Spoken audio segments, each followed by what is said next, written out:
So, we just watched the season finale of Carmilla season 2, and what the actual hell is happening? Our minds are blown. First off, I want to thank you by Kotex for renewing the show for another season. Season 0 is going to be awesome, and the fact that it comes on so soon, actually 3 weeks from today, is even cooler.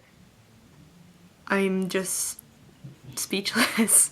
I meant to record a reaction video of me watching the episode, but totally forgot because I called my girlfriend who lives in New York, and we were talking about the episode. My little sister was watching it with me. She's 17, and she's like, spoilers, guys. She's like, so is Kirsch okay? Are they bringing Kirsch back too? I'm like, Sammy, Kirsch is dead. No one really cared about Kirsch. Kind of lying, I care about Kirsch, I love Kirsch. But I'm talking about in relation to the other characters. I'm like, Kirsch really has no value, and she's like, he has value to me. So Sammy was a little sad about that.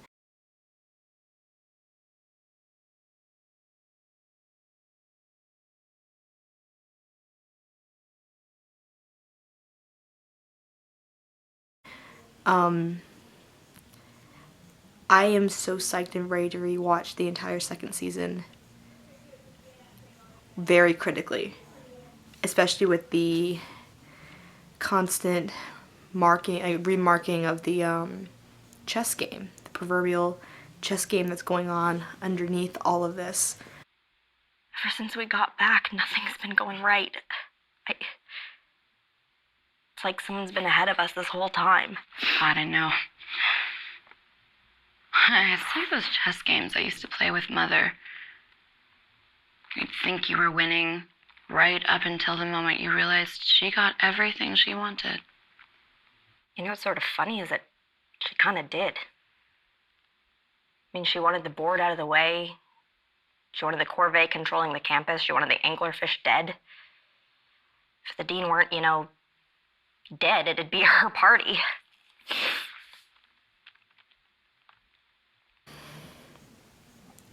What my girlfriend and I are trying to figure out which characters are what pieces. Maddie was obviously the rook. They said that in the show. The first gate wants strength, wants the rook. What? The first gate wants the rook.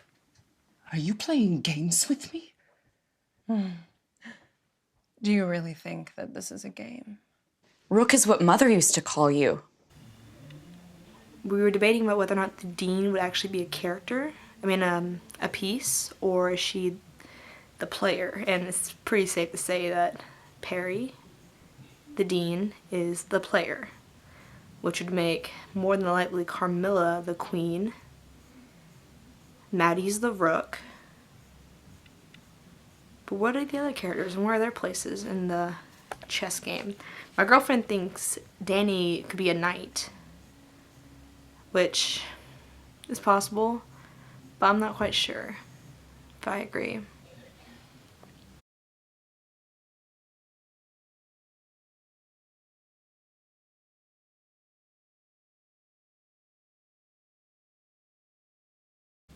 Got a lot of thinking to do over this one. I should have to call her up, my girlfriend, and share some of these thoughts with you and with her. Alright, I'm trying to get myself soup. Some food? Yeah. Oh, should I call? My mom made soup. Oh, that sounds nice. Yes. I was just making That's a... what I'm doing. Huh? That's what I'm doing at the moment. I'm making a video right now. I was talking and I was venting my thoughts about this season. I was wondering if you wanted to share any thoughts or anything. What do you mean, Like how you had your theories and whether or not they came true, or what did you your thoughts just about the last episode? It was exactly what I thought would happen. Well, She one, called I knew it. would be a longer episode. How much longer? I told you it had to be way longer than usual. If you hear me And if you hear me talking about you in the third person, it's because I'm talking to a camera right now. She called it. Oh. She called it so early. She said the episode would have to be a lot longer if they were going to cover up all the plot holes. I was hoping it would be. I didn't think it actually was going to be 16 minutes long. Yeah, I thought it was going to be long. And at the same time, I figured that you were going to have a Perry monologue. I knew it. Remember? Oh yeah, definitely. Definitely. Because, you know, yeah. I didn't love expect them to bring Danny back. I was hoping Danny wasn't dead, but I did not expect them to bring them back in that sense. But And then Maddie, I thought I called that in the middle of the season. She's not dead. I'm telling you, something's going on with Perry. Perry is the one who's scheming and has all these people do all this shit with each other. yeah, exactly. I And guarantee they're also come back. and then, so is it safe to say that the gates they're talking about obviously are the circles of hell? I would assume. But the only thing that kind of goes, well, I mean, unless they're changing it around, because traditionally there's supposed to be, what, like 8 circles? Okay, I wasn't circles, something like 9 circles, I think. Okay, yeah, I wasn't sure how many circles of hell there were supposed to be, so they just said 8 gates. And I'm wondering, now I feel like opening up my Bible and looking through the book of Revelation and wondering if that's the same number of gates that are mentioned at the end of, like, the end of days. At least that's what Maddie was saying with Doomsday Talk. Yeah, Maddie knew what was happening. Oh, yeah, she did. Maddie had some insider info. She figured it out so early. So, I guess I just have so many other questions, like tiny little questions. I'm really thinking I'm just going to have to rewatch all of the second season and just analyze it. But yeah, you called it. You called all of it. You called it. I love that. I love how I could read the narrative so well. I was like, yes! But that's why I liked it so much, because they were doing that. And I like when they do that in different media, because they do that in video games. And I'm like, yes, they're doing it in the big screen. It's hard to do it in a show. Because you have so many things going on, and you have to keep people interested and get Right. it, you know? Right. I do like the fact that Carmilla and Laura had some sort of reconciliation. To me, that was pretty good. And I like that it wasn't in the typical sappy romantic sense. It was just like a, hey, are you okay kind of reconciliation, which I really did like.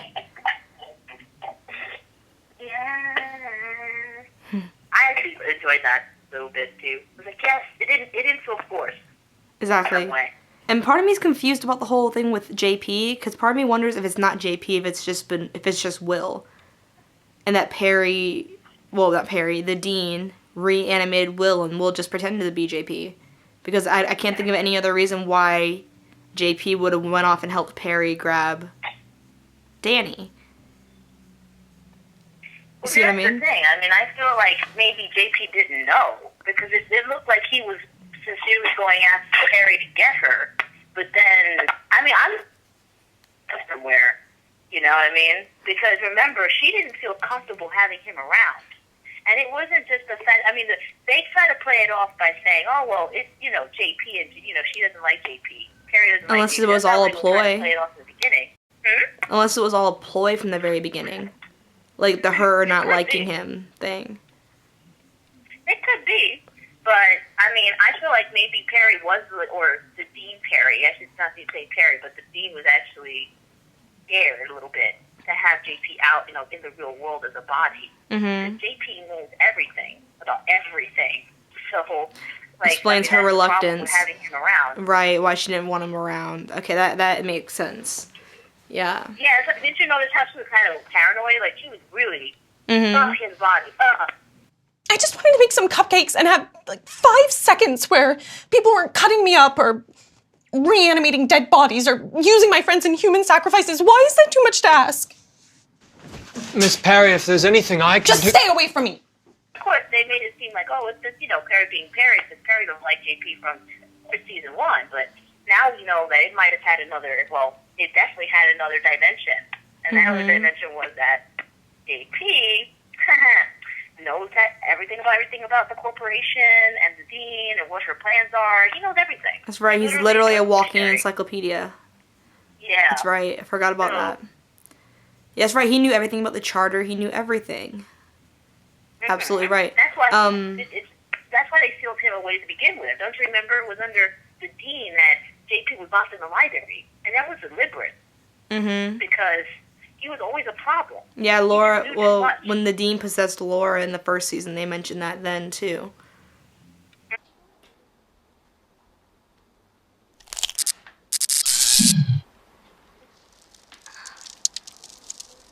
Now that was satisfying. That little son of a glitch has been a loose end since he disappeared into that rabbit hole we call a library back in 1874. You didn't have to do that. Yes, I did. Mm-hmm. So obviously the dean locked him away, which I bet you when she did that, though, that she did not think it would work out in the way where he would know everything. I don't think she meant for that to happen. But, Yup. Because she locked him away in the library. That's probably one of the worst things to do. You would lock him away, lock him in the graveyard or something, you know? well, I guess it was because back then it was a card catalog, you know, like, I don't know, I bet she didn't really, you know, expect it to get digitized and him to be able to leave so easily. Yeah, that's the problem, though. She locked him in the library. He had access to all the books. Because remember, the library is its own entity. So he made friends with the library. Much like Harry Potter. I said much like Harry Potter at the library. Yeah, exactly that. He made friends with the library, whatever the library is. It's like a living thing. And so, him being locked in there, he probably was like, hey, buddy, I'm locked in here too, so. Okay, so other thoughts. I do find it interesting that Laura was the one that killed Wardenberg and not Carmilla, because everyone pretty much assumed Carmilla was gonna, like, rip his throat out or something along that nature. It's just so confusing to me. I'm trying to figure out all the pieces, because Perry helped get Wardenberg elected and then helped kill him. But I guess that makes sense, because by pretending to kill Maddie and then actually killing Wardenberg, she completely cleared off the school board. The board is out of my way. The deep one is finally dead. And my associates at Corvée control this university. The first gate is opening. 6 to go. You see, good things do come to those who wait.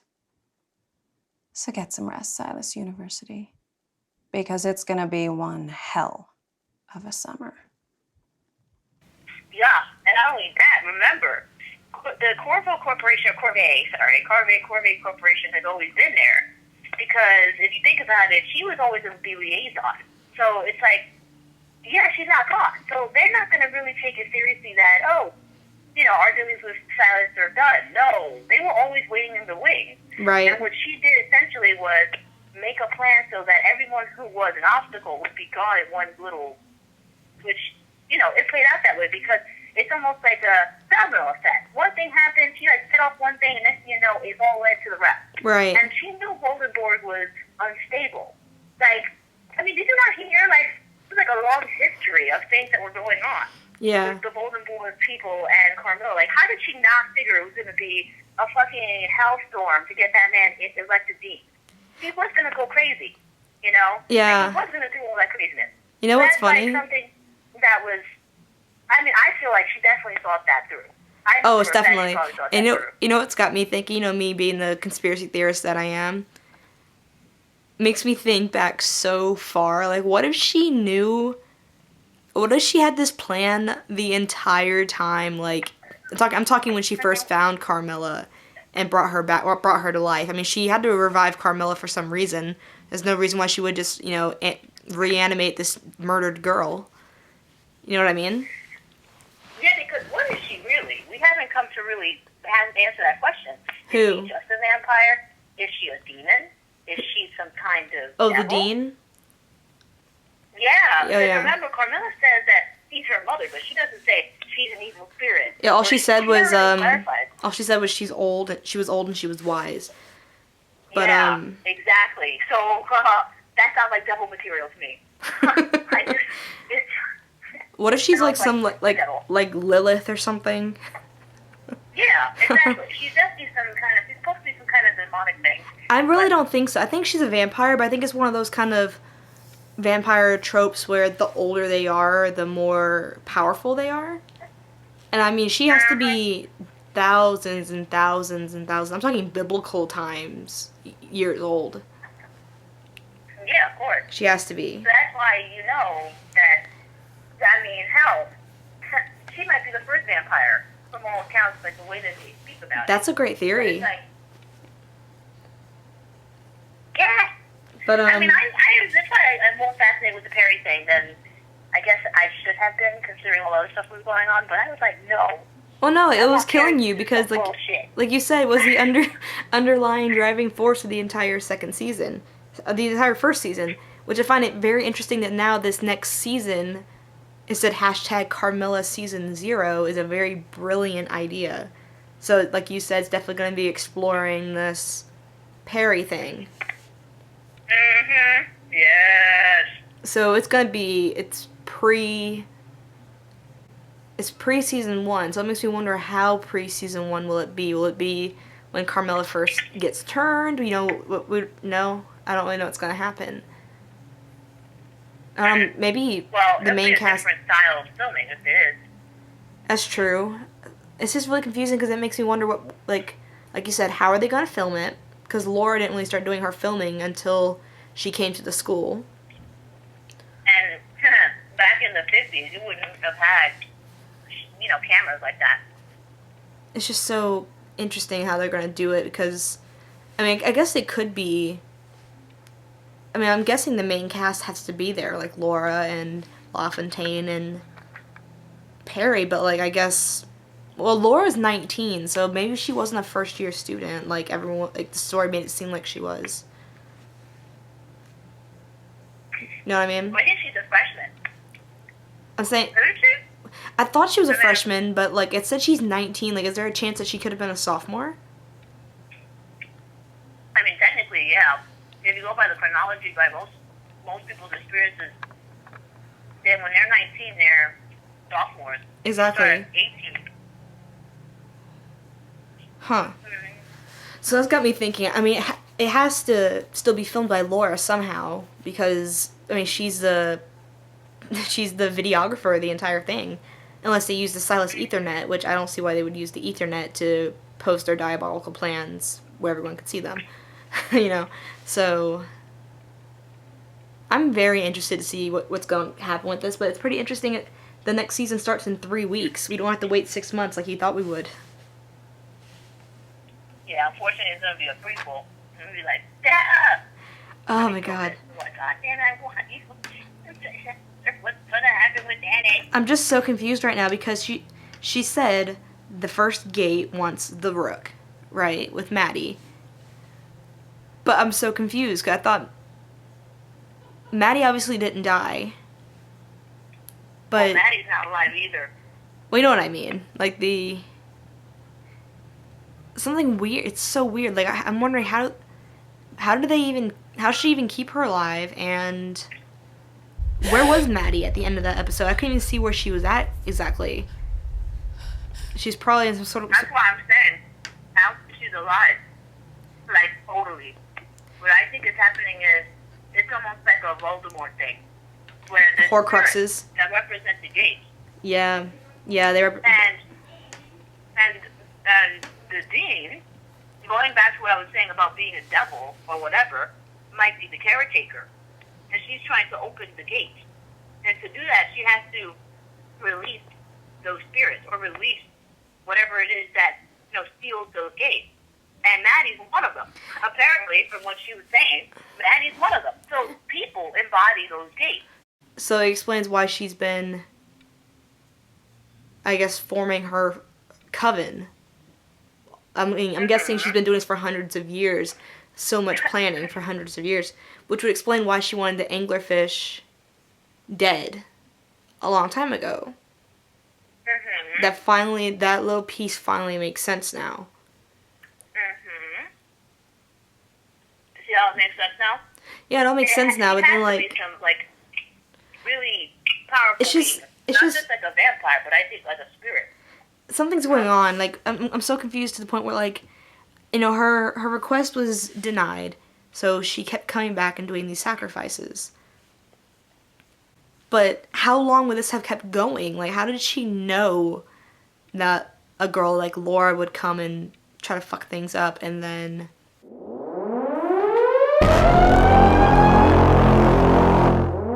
What is that? Done it now. Fire alarm? She cause took advantage. She just took advantage of the fact that, oh, well, the situation seems to be really good for her to do what she wants to do now. Dean, the dean is coming. Hi, Miss Dean. Can we help you?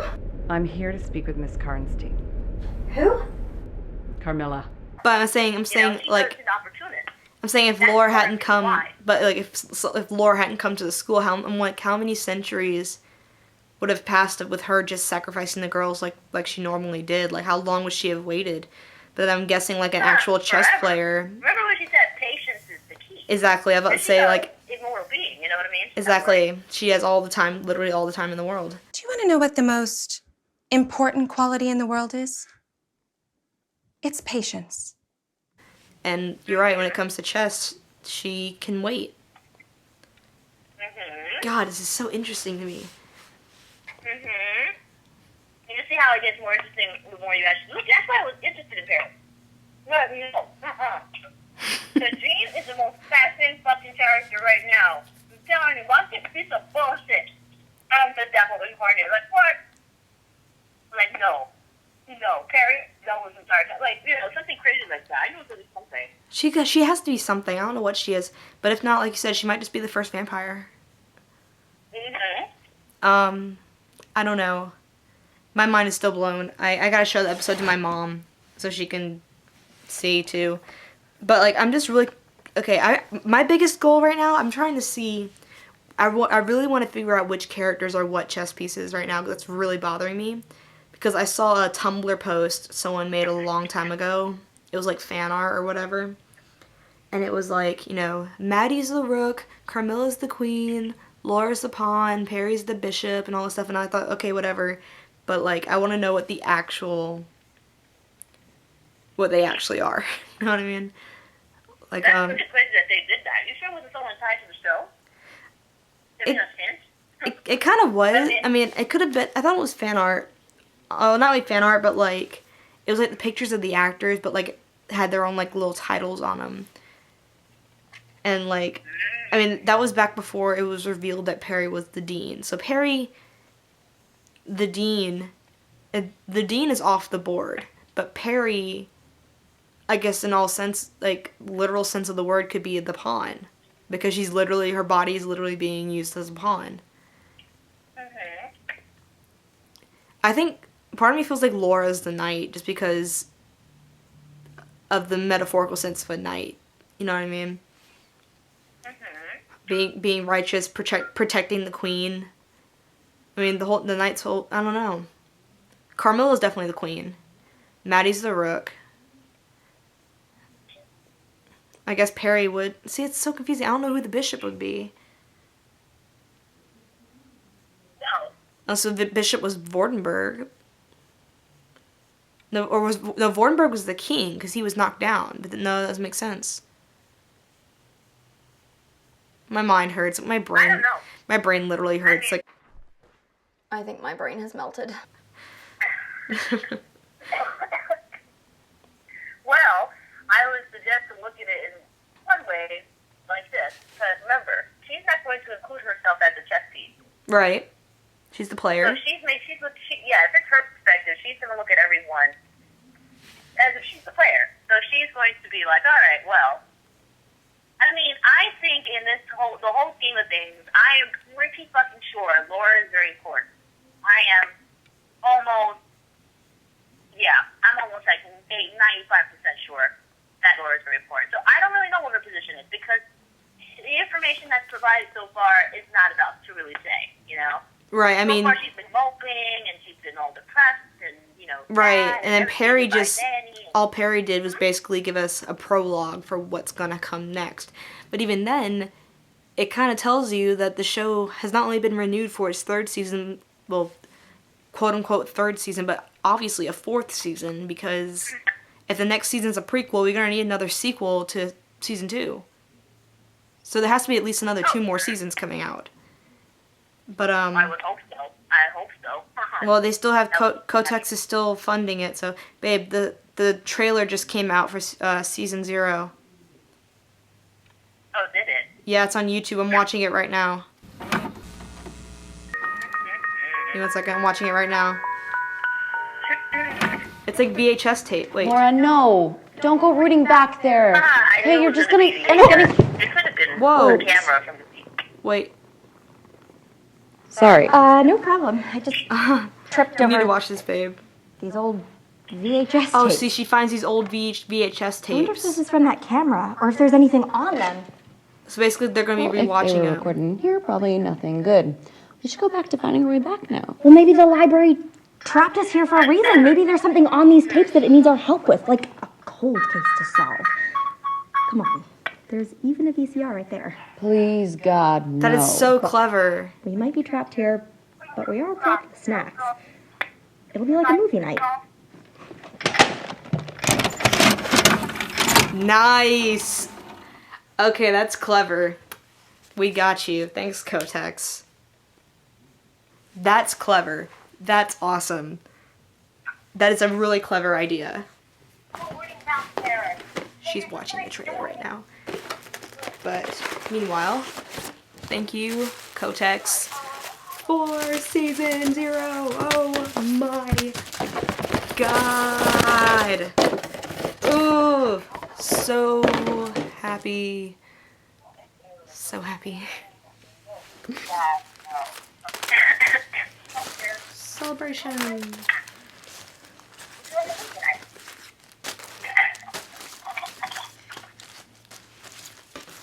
Is that not like the most clever concept ever, babe?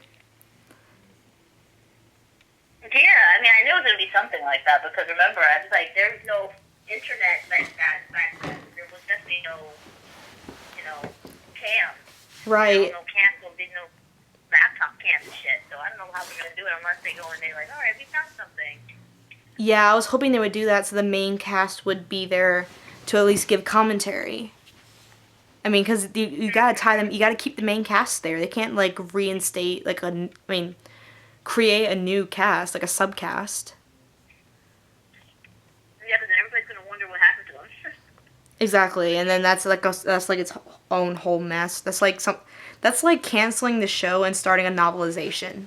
Like, that's the kind of mess I'm talking about. I just wanted to vent. I vented a little while about the season before I called you, and then I wanted to hear your thoughts. Now you're eating, and my mom just made dinner for me, so I should probably get going too myself. I just finished, so I'm just going to be moping a little bit. I mean, happy that Carmilla and it seems like, let's not go. Oh, they're totally reconciling. I mean, come on, you saw when she fell on her, and they were like, "Oh, sorry," all awkward. So that's gonna happen. I mean, come on. That's one thing I did feel bad about was the fact that Danny, I'm not talking vampire Danny, I'm talking about old Danny, never really told Laura how she felt. That's what kind of broke my heart a little bit. Yeah. I guess you didn't want to open that can of worms, And so let me not do this. I mean, it kind of makes it obvious now that Laura's gonna have to be turned into a vampire in order to survive. She's gonna have to be at some point. I know, isn't it great? Oh, the trauma. It's great, and what I like about it is, like, she's not gonna be turned because it's like a romantic notion, like, I don't want to lose you, I want you to be here forever. It's like I'm turning you into a vampire to save your fucking skin, basically. In an ironic sense, because, it does actually kill her, but... Wait, there's a new tweet from Danny Lawrence. Want to read it? Yeah. Once a summer, always a summer, isn't that right? Oh, she's a smug little bitch. I can't. She's so sassy. Look at this. Yeah, because she's been transformed now. I mean, it kind of changes your... This is what happened with Maddie. That's what they were trying to show. That once you become that, it, like, changes your persona alive. Because, well, let's just say you're no longer a human being, I really hope she goes and kills Theo. She has to go kill Theo. Like, that has to be our first kill, besides Kirsch. You know what I mean? Yeah, she's annoying. I So, don't want good characters to die. my thing is, I really hope that even though Danny is turned, that she's still Danny. You know, I don't want her to be like a zombie for the Dean. Like, you know what I mean? Like, is she still Danny? You know what I mean? I know she's not. To remind her, and that's going to be Laura, I think. Like a trigger? I'm not going to go that far, because they might do a turn and be like, well, she's no longer the same person anymore. So even if there is something there, it is not the same. They could always do that. Like Laura might trigger her back to like her, at least some small little remnant of her old self. I guess the same way Laura already did that to Carmilla. Exactly. See, that's the thing. I think that's the thing that Laura has that's special. I think the Dean is utilizing, on Carmilla, which is just that he has this effect on everyone around her. No, everyone follows fucking Laura into crazy shit. Like, I mean, we're talking about battle zones and, I don't know, libraries. Silas for students. Silas for students! Silas for students! Silas for students! Silas for students! Silas for students! Exactly. I was saying exactly. I agree with you. Ah. So... Maybe that's why the Dean utilized her in the way she's been utilizing her. I mean, it's not something that's direct influence, but he knows that she is a goody-goody and that she's going to get involved. And she's seen it. She's read her character already, tested the water, so to speak, in the first season. So she knows how she is. And she's like, okay, I can use you.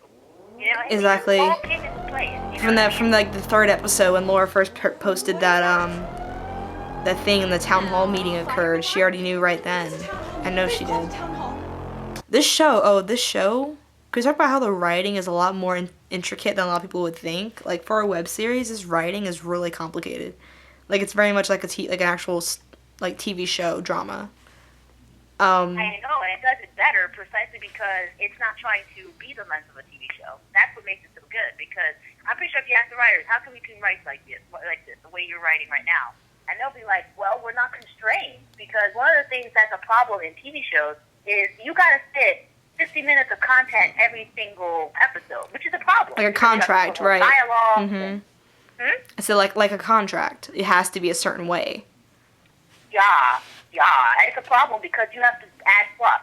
Too much fluff, and sometimes you get lost in the fluff. It's very hard to write for a show and write for a movie. Movies are easier than, say, shows, but yeah, shows are just like full-length TV-funded stuff is always difficult because that's going to have a team of writers. Like, always a team. It's not one or two people. It's like fucking 20 because each episode requires a lot of creative input. You have to flush out dialogue, flush out the events of the one episode and record like the greater narrative. It's like really a problem. It's very interesting though because this show is like it's so intricate, but what Dean Perry said, what the Dean said, already foreshadowed like another possible 6 or 7 seasons. The first gate is opening.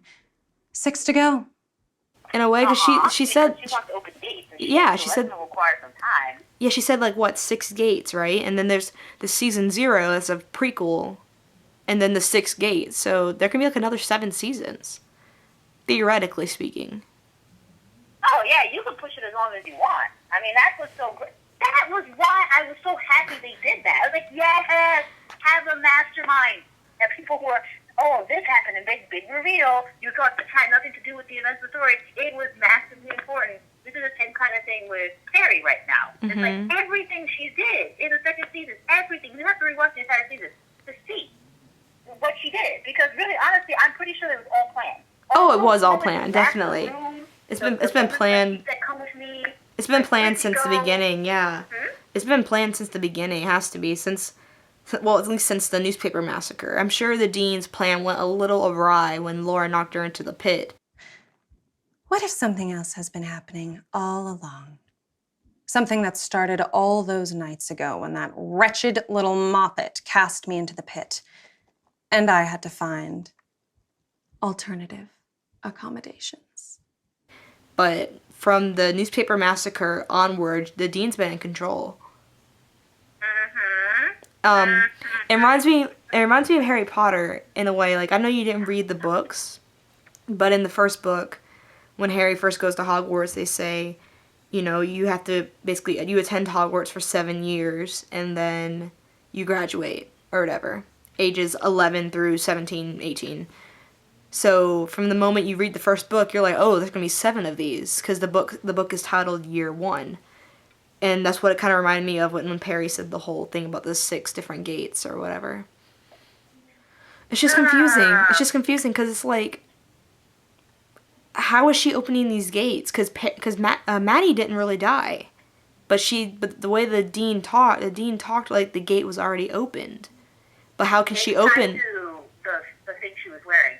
That's why I said it's like the Horcruxes or whatever those things are called in Harry Potter. The Horcruxes, yeah. Because they're objects tied to people. Remember what Carmilla said? She stumped that thing, she died. Now, Carmilla probably didn't know the whole truth. In fact, I know she doesn't know the whole truth because he's convinced that Maddie is completely and totally dead. Oh yeah, Carmilla in a way is a pawn in her own right. She has no idea what's going on. She's been a pawn since the beginning. No one really knows. No one knows. No one knows. It's only because think about it. If you're the dean, would you ever tell any one of your supposed quote-unquote children what you're doing or what your plans are? No. It's obvious that she asked her mom before, what is this for? And her mom's like, don't ever ask me that question again. It's pretty obvious that's what happened. But whatever happens to them happens after I take them to my mother. Wait, you've been taking girls for how many hundreds of years and you don't even know what happens to them? Gee, Mom, feel like telling me the secrets of your antediluvian vampire cult today? Oh, what's that, no? Okay, and you'll use my head as a doorstop if I continue asking questions. Yeah, of course. You're not going to tell anybody. You're not that stupid. Someone that wise would never reveal all her cards, so to speak. She's just going to go and tell people half-truths and omit lots of things. That's what she's probably done with Maddie, too. Maddie's older than Carmilla, which is a guarantee that Maddie has seen a shit ton more things and knows a lot more than Carmilla did. Maddie's at least 1,000 years old, is what the story hinted at. Yeah, at least.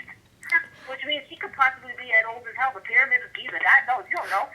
I'm thinking. We don't know that either. I'm thinking she's 1,000 to about 1,200 years old. I think she's about 1,000 years old because she said Corvée employs 1,000-year-old vampires, and so I'm assuming she was about 1,000 years old when she said that. Which proves in a way that the dean's plan is literally thousands of years in the making. Like she's not only saved, but saved these girls hundreds and thousands of years before. Like, it's crazy. I mean, she had to have been the one that turned Maddie, because Maddie calls her mother. And with what Maddie was saying, Maddie was obviously living in Africa at the time. Yeah, exactly. That's why I'm like, who knows really where she's from? I mean, we know she's from Africa, obviously, but we don't know exactly when it happened, that she returned, what was the events surrounding it. You know, we don't have that kind of background. It makes me want to. Obviously, Maddie's a new character. It makes me want to look up Africa and like any significant events that happened in Africa in the past millennia.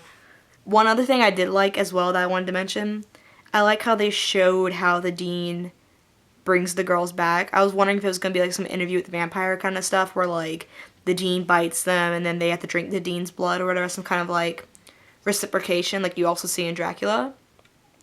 But what kind of got to me is that if you notice, the dean brought her back just like a necromancer. Like, not in a vampiric way at all. She literally brought her back like a way a necromancer would have done. Which I was like, when she just like almost levitated Danny out of the chair, I was like, what the fuck just happened? It's why at first I was. That they're not going with the traditional way of vampire formation. It's weird. They're focusing more on the idea of vampires being familiar, you know, like being attached to whatever their creator deems. Yeah. Because the dean is, you know, the dean, whatever she is, we don't know. Whatever she's a demon, I am convinced she's not a vampire. I just know that much. I know that much precisely because vampires so far seem to be tied to one greater demon or figure or spirit or whatever. They seem to have that kind of association. They're not created by no, you know, random shit. I mean, and it doesn't seem like the dean really. I don't know. I just don't see it. I think she's. Seen her feed on blood and all that. I think she's a vampire.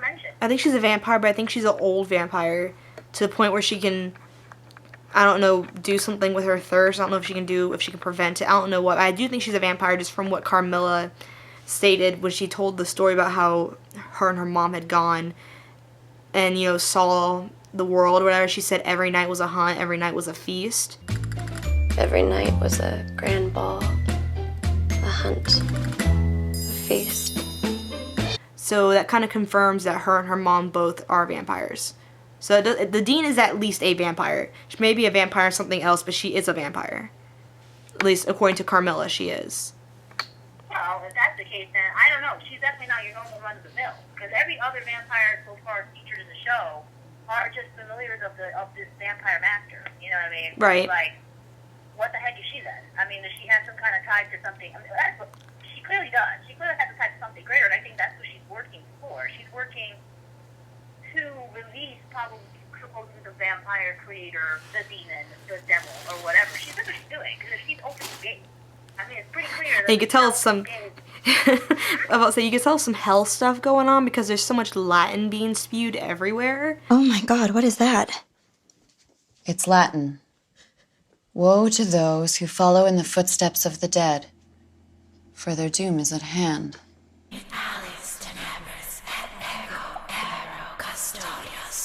Are you guys hearing lost whispers? Where is that coming from? Is that Latin? On dark wings I come, and I will be the keeper of your death. Usela mituti ikalu ma usela mituti ikalu.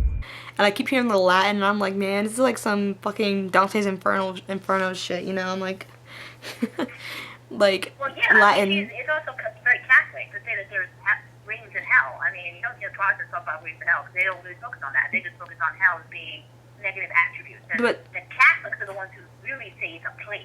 But there's something I want to ask about that.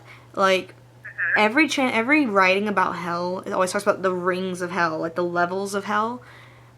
What writing? Yeah, it's a very Catholic notion. Yeah, but like what writing? I can't think of any right now that talk about hell and refer to gates. I'm trying to think of any sort of religion that does that, and I'm at a loss right now, off the top of my head. Ancient stuff, like I would say ancient Greece, the underworld. They spoke about. I mean, of course, it wasn't hell as what we know as hell, and I just as hell today. But they thought the underworld entered through a gate had to be entered through some kind of toll. Yeah, with what's his name? So was it Sauron? Sauron? What was it? The one who like. Sauron. Yeah. Sauron was the guy who ferried you into the underworld. And you had to pay him a toll. Exactly. If you weren't living, then you didn't have to do that. But if you were living, you had to pay a toll. See, it's very interesting because I think this show is based a lot in Greek mythology. Because you notice that the Summers and the Summer Society are based a lot around Athena. Yeah, I mean, the whole fraternity sorority thing is very Greek anyway. Yeah, the Greek. You know, it's very Greek. That's true. The fraternity is very Greek, but like the sorority, even though they didn't really say it was a sorority, it kind of was implied it was.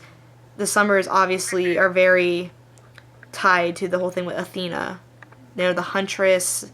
They talk about that a lot. Like even more like the Amazons. That's what they're like, Amazons. Yeah, true, they're true. Like the Amazons, essentially. You're right. The Amazons actually didn't worship Athena. They worship Diana.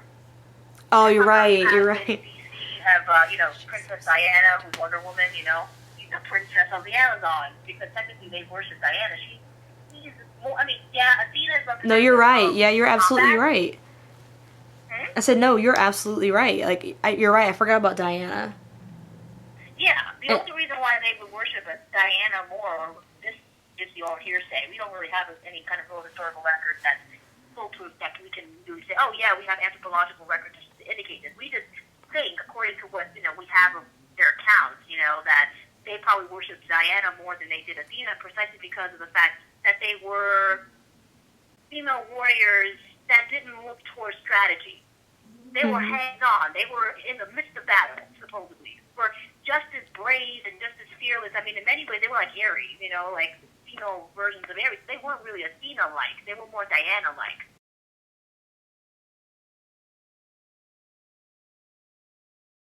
Right. They were out there and hunting, and they were predatory, and this is how they were. Yeah, the thing with the yearly thing with the stag and whatever, the stag hunt. Yeah, exactly. Exactly. Yeah, you're right. They're more affiliated with Diana, but it's funny because even so, I mean, it's very Catholic. I can see the person who's writing this reading the comedy, the Divine Comedy, Dante's Divine Comedy, and being like, this is what I'm going to base it on. Right? Like, so they basically they dropped a lot of LSD, read the Divine Comedy and Dracula in one sitting, and Carmilla, the novella, and was like, this is gonna be really good. If you think about it, it's in Catholicism that you have this notion that hell's a place. It's not really, and I mean, that's the whole point of the Reformation. One of the things that, it wasn't a major point because, you know, no one wanted to talk about the very, I guess, definition of what hell meant, but I mean, it wasn't important in line with all these other religious debates that they were having at the time regarding doctrine and stuff. But one of the things that was very telling, I mean, you can see this. No Southern Baptist talks about places like has rings and stuff. I mean, no, it's Catholics that do that. Catholics talk about it's a Or they were at least the ones that started it. Yeah, because Jesus actually, when Jesus spoke in the Bible, didn't talk about hell as a place. He used it as a metaphor. He talked about that place. It started with a G. I forgot what it was called. Where the people threw their babies over into like this pit of fire or whatever. And exactly, and that's exactly what the Protestants make note.